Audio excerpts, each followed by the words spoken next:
You know, sometimes we don't understand what is going on in somebody else's life. You know, sometimes, I know none of y'all are this way. Y'all are different than me. Y'all are really good people, but sometimes I'm not a good person. Sometimes I judge people. Anybody in here ever judge anybody? Nope. Anybody in here ever judge anybody? And the rest of you is liars.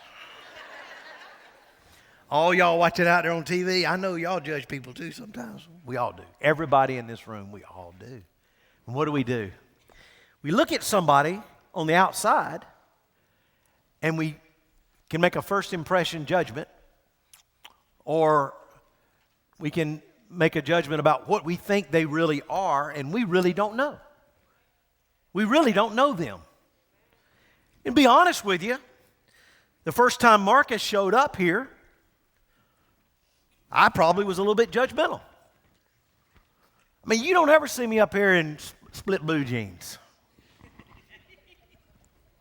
I don't wear a lot of gold chains. Maybe I should. And sometimes, you know, you can look at somebody, you know, and they're dressed a little differently than maybe you would dress. Maybe they got something on that you wouldn't normally wear, and you may make a snap judgment about that person and not really know what that person is about. I got to be honest with you, I've done it.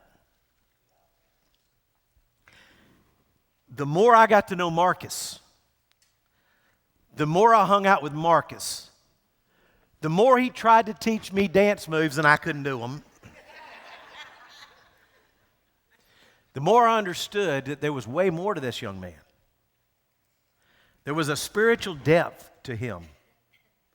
There was a commitment to be a shining light out in the world that I didn't understand.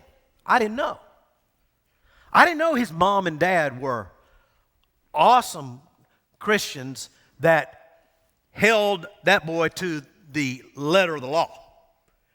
If he got off stride somewhere, mama was there to jerk him back in line. I didn't know that. I didn't know his uncle was a preacher. I found out because his uncle preached his funeral sermon, celebration sermon, as his uncle said. I didn't realize that he had all these people in his life that were so spiritually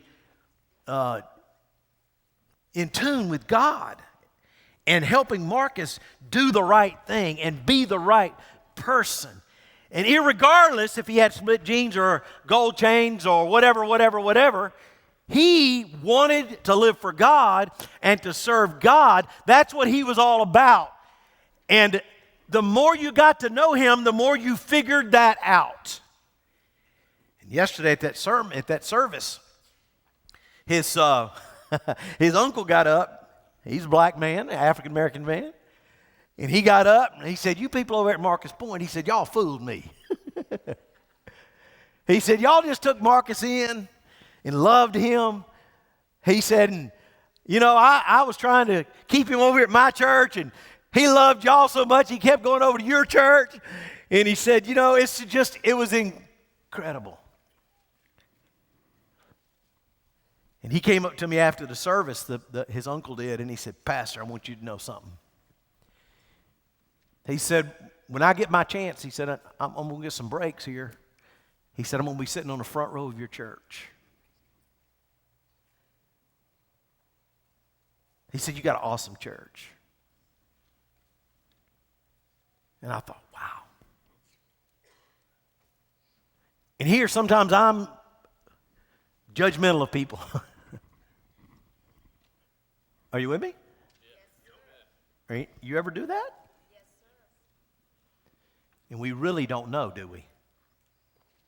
So the truth of the matter is, we don't need to judge somebody that may be from a different culture or a different background than we are, we don't need to judge them by what we see. We need to get to know those people. We need to understand the depth of their soul. We need to understand the depth of their character, their integrity, their commitment to God, their depth of understanding the gospel, and want to use what they are and who they are and what they have to use.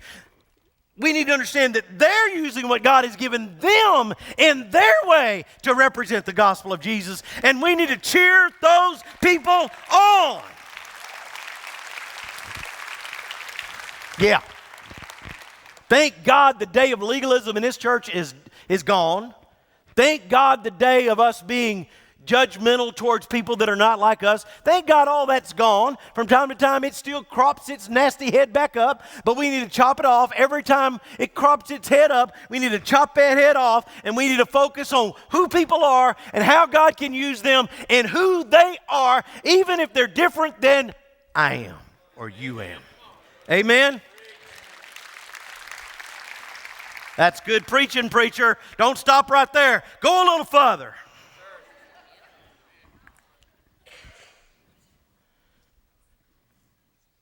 And I've never been in a celebration service like it was yesterday. Them people know how to do a funeral. Them folks tore it up. I didn't have any idea.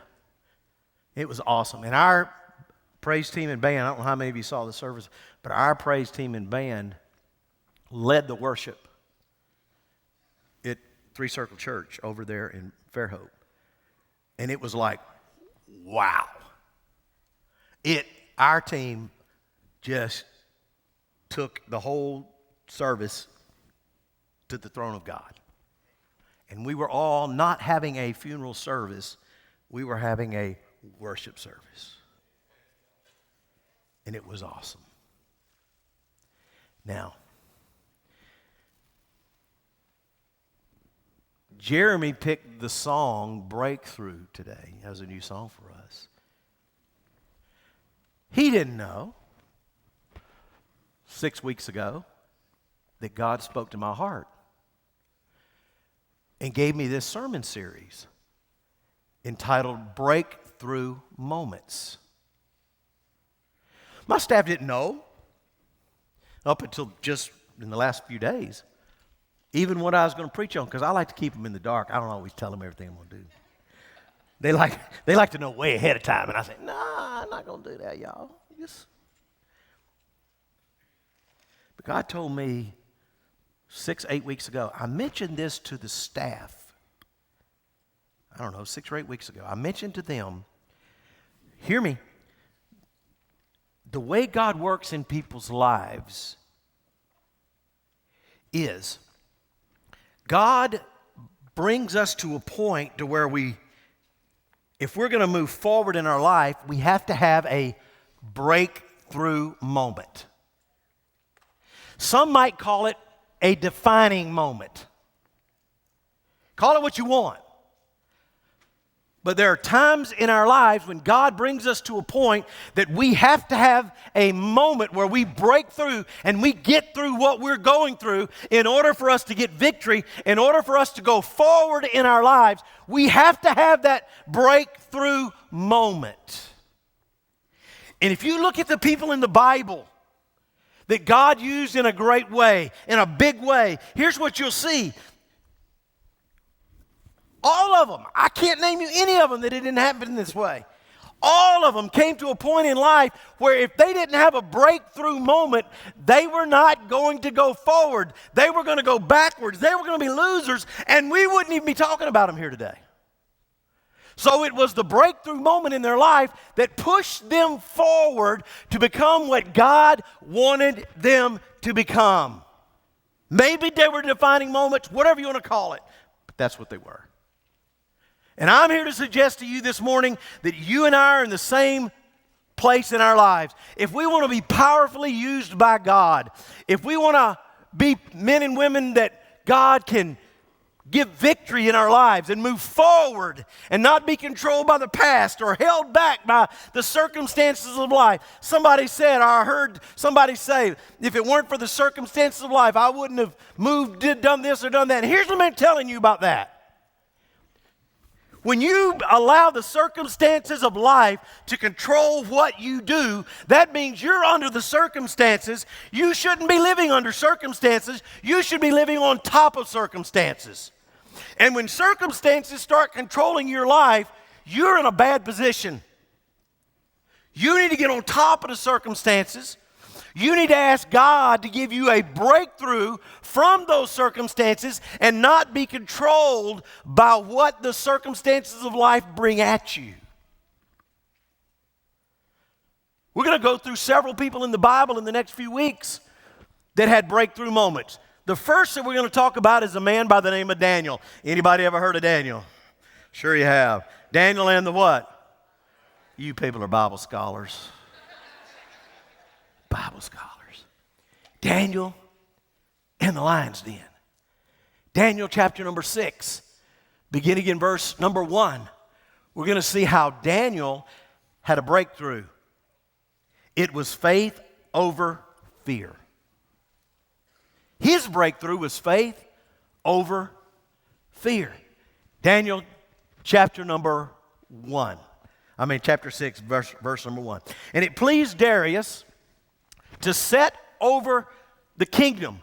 There was 120, if you will, governors, or in our day and time we might call them senators, or whatever the case may be. These people were over the government. Verse number 2. And over these 3 presidents. So you got these 100 men, then you got some that were over them, of whom Daniel was the first, that the princes might give an account to him. Hold on for just a second. Daniel was an outsider, y'all. Daniel was not one of them. Daniel came from another country. Daniel came from another faith belief. Daniel came from another way of life. These people were not like Daniel. He was an outsider. And it came to the point to where King Darius put Daniel over them, and they were going to have to report to him. They didn't like it. Verse 3. The men, of these men, Daniel was preferred above all of the others. Because, look at this, he had an excellent spirit in him. That means a couple of things. I'm going to talk about that in a moment. But it really means a couple of things. Not that he was just more spiritual than them, although he had a right spirit of God in him. But also, he had the right attitude. He was different. The Bible says, it was in him, and the king thought to set him over the whole realm, the whole bunch of them. Daniel is in charge. Well, when somebody climbs the ladder and they're an outsider and they don't fit in with everybody else, what's going to happen? They're going to turn on him. And the whole government turned on Daniel because he wasn't like them. He was an outsider. And people like everybody else to fit in. They like you to be like them. Listen, the world wants you to be just like them. They don't want you to be different. They want you to just be, steady as she goes. Don't cause any waves. Don't change anything. Don't do the right thing. Just do the convenient thing. That's the world. That's what they want you to be. Young people, that's what the world wants you to be. They want you to be just ordinary. Just be average. Just go along. Don't make any waves. Well, Daniel was not going to be that way. Look at verse 4. Verse 4. Then the presidents and the princes sought to find occasion against Daniel concerning the kingdom. But they couldn't find anything that he had done wrong. For as much as he was a faithful person, he worked hard. He had good policies of leadership. He put new good policies in place for the government that Darius had put him over. Everything about that was all good. They couldn't find anything wrong with that. So what did they do? They had to find something else to get him on. Neither was there any error or fault found in him. He was a good person. He was ethically, morally, he was right, above board. Look at verse 5. Then said the men, we shall not find any occasion against Daniel except we find it against him concerning the law of his God. You see it now? When they couldn't get him on his work ethic, when they couldn't get him on a lack of integrity, they came after him based on his spiritual condition. Wow. And when you know what happened, they went to the king, they convinced him that he needed to put an executive order in place. And this executive order said that if anybody does not pray to the king, if they pray to any other god other than the king, you see, in that culture, the king was God. It was him, Darius. He was God to them. And so he signed an executive order. If anybody prayed to any other king or any other god except to him, they would be thrown in the lion's den. So all these princes and government officials got Darius to go along with it. He signs this executive order, and then they go and they tell everybody about this executive order. And what did Daniel do? He said, I'm not going to change. I don't live my life for you people. I'm doing what's right, not based upon what y'all think. And so he goes up to his apartment, he opens the upstairs window, and he gets on his knees, and he prays out the window like he had done every single day. He did it 3 times a day. He prays out the window towards Jerusalem. Jerusalem was the city of his God. It represented Jehovah God, the one and true only God. And so Daniel, he opens the windows and he prays at the top of his lung, God, you're the one and true only God. And he prays. Well, of course, that fired up all these people that were against him. Ha, we got him now. So then they went to the king and they said, King, you said if anybody prayed to any other god other than praying to you, that you were going to throw them in the den of lions, the lion's den. You said that, didn't you? You wrote an executive order, didn't you? He said, yeah, I said that. Well, we found Daniel, and Daniel's praying to his God. He's not praying to you. And the king said, oh, wait, whoa.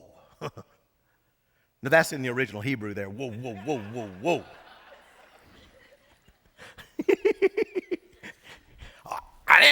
Daniel's, man, he's my right-hand man. And that guy works hard. He does right. He's a good, I don't know, no. Yeah, you said it, king. The executive order has been signed. So now the consequences are coming from your executive order. You got to follow through no matter what happens. Even if it destroys the country. Okay, I'll do it. And so they went and got Daniel. What'd they do? They threw him in the lion's den. I mean, we're talking real lions now. I mean, these are the kind that'll eat you quick lion. And they are always hungry. And so Daniel goes in there, and the king is, oh man, he is all messed up. He's messed up. Now his best man is in the lion's den, is going to be dead. And so the night comes, and the king can't sleep. He knows he's messed up, and he's tossing and he's turning and he's going back and forth. What can I do? Oh, Lord. And there's nothing he could do. He was done. Well, finally, the sun starts coming up, and the king's already awake. He's watching, waiting for the sun to come up. And the sun comes up. He puts his clothes on, and he runs down there to the lion's den, and he beats on the outside of the lion's den. He says, Daniel, are you in there? Daniel decides to mess with him a little bit. See, the king didn't know, but Daniel had gotten one of those perfect pillows in the night. Michael and Dell had come by and visited with him, and had Can you quote those commercials? I can quote those. And Michael and Dell had given him a perfect pillow, and he slept on that perfect pillow all night, so he wasn't sleep. He got lots of sleep. It's fine. And so the king, after he messes with the king for a little bit, he finally says, King, It's okay. I slept good all night. Everything's good. He said, King, I want you to know something. My God has taken care of me. My God shut the mouths of those lions. And I want you to know something, King. I'm back. And I'm reporting for duty. Sir, tell me what you want me to do next. Whew. The king said, Phew. So then the king says, next executive order. Everybody that doesn't pray to Daniel's God is going to be thrown in the lion's den, including all those other people that tried to get Daniel. And they went and they rounded up all of those other people and they threw them in the lion's den. And they didn't have the same God as Daniel, and they were all put to death by the lions. Daniel got his breakthrough. Now, write these three things down because they apply to all of us. Number one,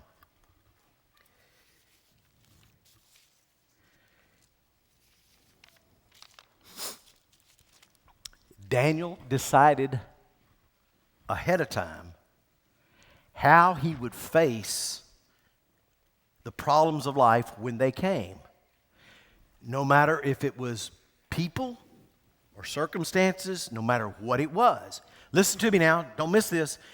Daniel had already made up his mind how he was going to face the problems when they came. He didn't wait until he got in the problem to make up his mind how he was going to respond. He decided before the problem, the trial, the persecution, before it ever came, he had already decided how he was going to face it. And I'm here to tell you something. You got to make up your mind how you're going to live. You got to make up your mind how you're going to respond when trouble comes, when problems come, when people come against you. You got to make up your mind ahead of time how you're going to respond. The time to make your decision to respond is not when you get in the emotion, not when you get in the pain, not when you get in the turmoil, not when you get into the jealousy, not when you get into all of the circumstances falling on. That's not the time to decide. You need to decide ahead of time. And the problem that some of us have is we try to straddle the fence. We try to keep one foot over here and one foot over here, and one foot serving the world, another foot serving Jesus, and we never really make up our minds that we're going to do the right thing when it's time to make the decision.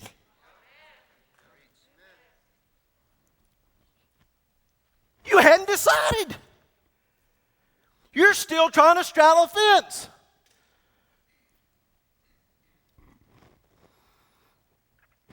Some of you are so afraid. You're so afraid of people. You're so afraid of circumstances. You're so afraid that your fear has overcome your faith. And I'm here to tell you, you need to decide ahead of time that your faith is going to rule over the fear. And no matter what comes your way, you're going to face it in faith, in belief, and strength of character and integrity of life. You're going to face it and you're going to do the right thing no matter what it costs you. Make your mind up ahead of time. See these young men over here? Good night of living. Man, you guys, so much potential. And all it takes to ruin your life, one bad decision. Well, that's all it takes. So make your mind up that you're going to do the right thing when the temptation of the trial, when it comes, when your friends try to get you to do the wrong thing, make up your mind. No. I'm not going there. I'm not going to do that. I've got a future that God has planned out for me, and I want to see that future become a reality. I want to be the very best person that I can be, not only today, but tomorrow. Make up your mind. You're not going to let the the people of this world or the circumstances or the temptations of this world. You're not going to let them control you. You're going to decide ahead of time to do the right thing. You got to make up your mind. You're not going to be perfect. You're never going to be perfect. You're not looking at a perfect preacher. Just ask my wife. I'm not perfect. I'm telling you, I'm not perfect. None of us are. But we have to have a mindset to do the right thing. Now, I could put it in terms of practice for you guys. When you come to practice every day, catch those ground balls right. Make the right throw to the cutoff man. Make sure you know how to bunt so you can do the sacrifice when you're supposed to do the sacrifice bunt. Make up your mind ahead of time. When you come to practice, you're going to learn those things that you need to do in order to be successful, and you're not going to slough off on them. Then when the time comes when you need to bunt for the sacrifice, Coach Riley won't have to ream you out because you didn't bunt right. You popped up the bunt. Believe me, I was a bunt popper-upper. I tell you a funny story. I got to hurry. I know I got to hurry. But let me tell you a funny story. I coached baseball. I coached high school baseball. Had a kid. The kid couldn't hit nothing. But he was a good fielder. It's funny, I tell this story now, and I wasn't going to call his name because he's a pretty famous person now. Anyway, I'm not going to call his name. He's a pretty famous person. He couldn't hit nothing. And so every time he came to the plate, I gave him the bunt. We win him by 20 runs. Bunt. You can't hit. You're no good. Bunt. He bunted. I'm not kidding you. I had him bunt every time he came to the plate. Every time. Well, we were playing up there in Alpha, Florida. And we were playing a team that was the worst I've ever seen. And we literally were ahead by, you used to not have those sissy rules they have now where you cut the game off after 10 runs or 15 runs, whatever. We just played until the lights, until you couldn't see anymore. You just kept playing. And so we were ahead by 20 runs at least, maybe more, maybe 25.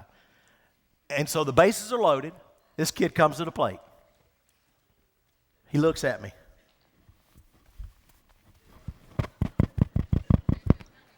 He holds up his head. He comes over to Coach.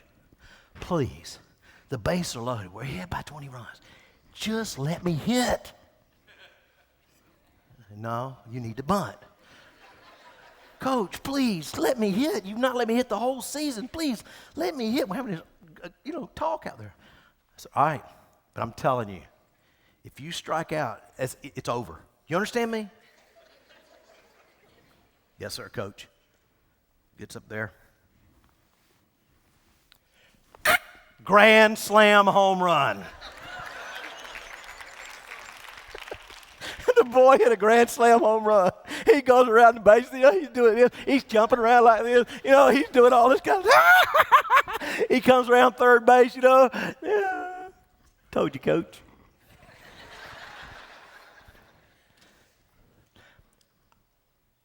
I really don't know how that applies to the sermon.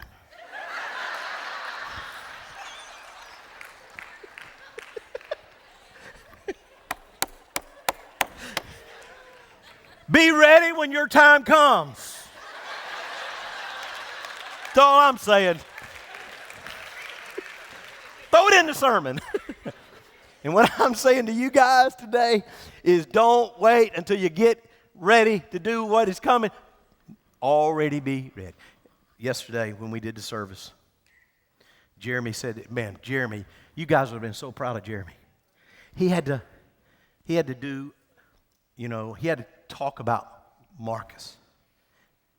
That was hard. He got up there and he had written a whole tribute to Marcus. And one of the things Jeremy said was they were getting ready to do a song. They were all standing up there, and Jeremy said he was all nervous and looking like this. he said he looked over to Marcus, and Marcus was just doing this like he always did. He wasn't even paying no attention, and said, it kind of got on Jeremy, and Jeremy went over to him and said, Marcus, are you ready?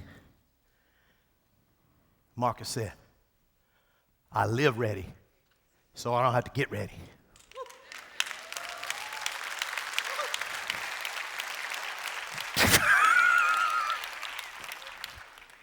Well, go ahead and swing away there, kid. That's pretty good theology, isn't it? That's pretty good depth of character right there, isn't it? That's some spiritual truth in that.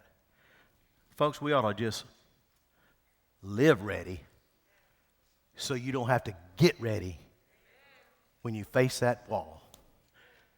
Be ready for your breakthrough. Number 2. Number 1 was be ready ahead of time. Number 2, Daniel prayed when it wasn't popular, and he worshiped God even when it cost him. Right? Now, when Daniel knew that the writing was signed, he went into his house, he opened up his windows, and he knelt down and he prayed toward Jerusalem like he had done before. And then what did he say? He said, God, I know. Look at verse 11. He said, flip up there. Quick. Verse 11. When these men assembled and found Daniel praying and making supplication before his God, when they saw Daniel doing what he had always done, it just freaked them out. They didn't know how to handle it. Here's the deal. Daniel prayed when it wasn't popular, and he worshiped God, even though it was going to cost him, because he knew that God had his back. And if God took his life, so be it. If God spared his life, so be it. If God took his position away, so be it. If God gave him another position, so be it. He said, I'm going to pray like I've always prayed, and I'm going to worship God like I've always worshiped God. I'm not going to be afraid of people. I'm not going to be afraid of circumstances. I'm not going to live in fear. I'm going to live in faith no matter what happens. And I'm telling you, young people, I'm telling you, college and young adults, and all of our other adults that are here, I'm telling you. Because my eyes were scanning the audience, and I was thinking, he's about 60, he's about 40. And I'm thinking, all you other adults, all of us. Listen, we got to pray always, so when we get to the tough time, we don't have to get ready. We already been praying. And we got to worship God always, so that when we get to the tough time, we don't have to learn how to worship God. We've always worshiped him, and we know he's there. He's got our back. And come what may, we're not going to be living in fear. Amen. Daniel decided. Faith over fear. Number 3, last point. Write it down. Daniel faced life and faith, and not in what? Fear can be a paralyzing thing. You want to start a business? Oh, I'm afraid. I don't know if it's a good time to do it. So you don't do anything. Oh, I want to get in ministry. I want to start living for God and serving God in ministry. Oh, but I don't know if I can. So you don't do it. You're afraid. I need to break up with that girl because I know she's not right. And she's dragging me down. That ain't right. And I know I need to do that, but you don't do it because you're afraid. That can go the other way too. In fact, it probably goes the other way more times than not. Sorry, boys. What I'm saying to you is, listen to me. Had someone come after the first service, they joined a church, and get this now. He said to me, we've been coming here for months and months and months, but I just never have joined because I was afraid. Good people. It can happen to anybody, y'all. you can let fear overcome your faith.